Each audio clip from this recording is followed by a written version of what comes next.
Heavenly ഫാമിലിയുടെ പുതിയൊരു വീഡിയോയിലേക്ക് എല്ലാവർക്കും സ്വാഗതം. നമ്മുടെ ചാമ്പമരം പൂക്കൾ പൊഴിച്ച് ടൂ വീലറിന് മേൽ സ്നേഹഹർഷം നടത്തിയിരിക്കുന്നത് നിങ്ങൾ കാണുന്നില്ലേ? രാവിലെ അത് ക്ലീൻ ചെയ്യുകയാണ് ഞാൻ. ടൂ വീലർ മാത്രമല്ല കേട്ടോ, നമ്മുടെ ഓട്ടോയും ക്ലീൻ ചെയ്ത് സ്റ്റാൻഡിൽ പോകാൻ റെഡി ആയിട്ട് കിടപ്പുണ്ട്. ഓട്ടോയുടെ കാര്യം പറഞ്ഞപ്പോഴാണ് ഓർത്തത്, നമ്മളെ നേരിട്ടറിയുന്ന പലരും ചോദിച്ചിരുന്നു, എന്ത് പറ്റി ഓട്ടോ എടുത്തത്, ട്രാവലർ ഫീൽഡ് വിട്ടോന്ന്. ഈ ട്രാവലർ ഫീൽഡ് വിട്ടിട്ടൊന്നും ഇല്ല കേട്ടോ, ലോങ് ട്രിപ്പുകളൊക്കെ വന്നാൽ ഓടും. പക്ഷേ ഇനി ഒരു ട്രാവൽസിലും ഒരു ഓണറിൻ്റെ കീഴിലും വർക്ക് ചെയ്യില്ല. അത് പറയാൻ കുറച്ച് റീസൺസ് ഉണ്ട്. എല്ലാം ഈ വീഡിയോയിൽ ഉൾപ്പെടുത്താൻ പറ്റത്തില്ല. ചില കാര്യങ്ങളൊക്കെ പറയാം. നിങ്ങൾ പ്രതിഫലം വാങ്ങാതെ ജോലി ചെയ്തിട്ടുണ്ടോ? അങ്ങനെ ചെയ്തിട്ടുണ്ടെങ്കിൽ അത് അയാൾക്ക് ആ ജോലിയോട് അല്ലെങ്കിൽ ആ ഫീൽഡിനോട് അത്രയ്ക്ക് ഇഷ്ടമുണ്ടായിട്ടാണ്. എൻ്റെ ജോസേട്ടനെ സേവന സന്നദ്ധതാ മനോഭാവം കുറച്ച് കൂടുതലുള്ള ആളാണ്. അതായത് മറ്റുള്ളവർക്ക് വേണ്ടി എന്ത് സഹായവും തന്നെ കൊണ്ട് ചെയ്യാൻ പറ്റാവുന്നതിൻ്റെ പരമാവധി പുള്ളിക്കാരൻ ചെയ്തു കൊടുക്കും. അതിനിപ്പോൾ ഫ്രണ്ട്ഷിപ്പിലായാലും പരിചയമുള്ളവരായാലും ഇല്ലാത്തവരായാലും ഈ ജോലി ചെയ്യുന്നിടങ്ങളായാലും എവിടെയായാലും അങ്ങനെ തന്നെയാണ്. ഇങ്ങനെയുള്ളവരെയാണല്ലോ മറ്റുള്ളവർ മുതലെടുക്കുന്നത്. എൻ്റെ യേസേട്ടനൊരു പ്രത്യേകതയുണ്ട്. ആ മനുഷ്യൻ്റെ ആത്മാവും ജീവനും ഒക്കെ വാഹനമാണ്. വാഹനങ്ങളെ ഇത്രത്തോളം ഇഷ്ടപ്പെടുന്ന മറ്റൊരാളെ ഞാൻ കണ്ടിട്ടേ ഇല്ല.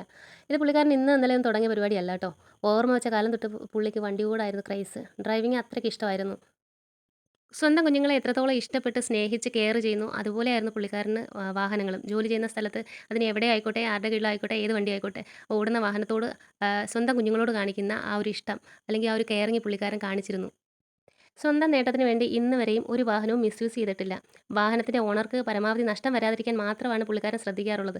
സ്വന്തം നേട്ടം അപ്പോഴും മറക്കും. പക്ഷേ എവിടെയാണോ ആത്മാർത്ഥത കൂടുതൽ കാണിക്കുന്നത് അവിടെ നിന്ന് നമുക്ക് വേദനകളും പഴികളും മാത്രമായിരിക്കും തിരിച്ചു കിട്ടുന്നത്. ഒരു ഡ്രൈവർ ആയിരിക്കുകയും ഒന്നിൽ കൂടുതൽ വാഹനങ്ങളുടെ മേൽനോട്ടം വഹിക്കുകയും ചെയ്യുന്ന ഒരാൾ എത്രത്തോളം സ്ട്രെസ്സും ടെൻഷനും അനുഭവിക്കേണ്ടി വരുമെന്ന് എൻ്റെ ലൈഫിൽ ഞാൻ കണ്ടിട്ടുള്ളതാണ്. അങ്ങനെയുള്ളവർക്ക് ആ വണ്ടികളൊക്കെ ഓട്ടം ക്യാൻവാസ് ചെയ്യേണ്ട ചുമതലയുണ്ട്. ഊണും ഉറക്കവും ഉപേക്ഷിച്ച് രാത്രിയോ പകലെന്നോ ഇല്ലാതെ വണ്ടി ഓടുകയും വർക്ക്ഷോപ്പുകളിൽ പോവുകയും ഒക്കെ ചെയ്യുന്നതിന് പുറമെ തന്നെ വണ്ടിയുടെ വരുമാനവും കണക്കും കൃത്യസമയങ്ങളിൽ ഓണറിനെ ധരിപ്പിക്കുകയും ഓണറിന് നഷ്ടം വരാത്ത രീതിയിൽ ആ പ്രസ്ഥാനം മുന്നോട്ട് കൊണ്ടുപോവുകയും ചെയ്യുക എന്ന് പറയുന്നത് അത്ര നിസ്സാര കാര്യമല്ല. സ്വന്തം നേട്ടങ്ങൾ മറന്നുകൊണ്ട് ജോലി ചെയ്യുന്ന സ്ഥാപനത്തിന് വേണ്ടി അക്ഷീണം പണിയെടുത്തു.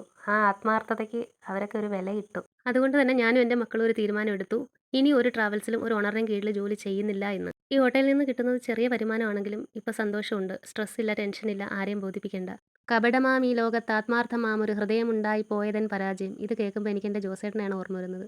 അപ്പോൾ ഇന്നത്തെ വീഡിയോ ഇത്രയേ ഉള്ളൂ. ഇഷ്ടപ്പെട്ടാൽ സപ്പോർട്ട് ചെയ്യുക.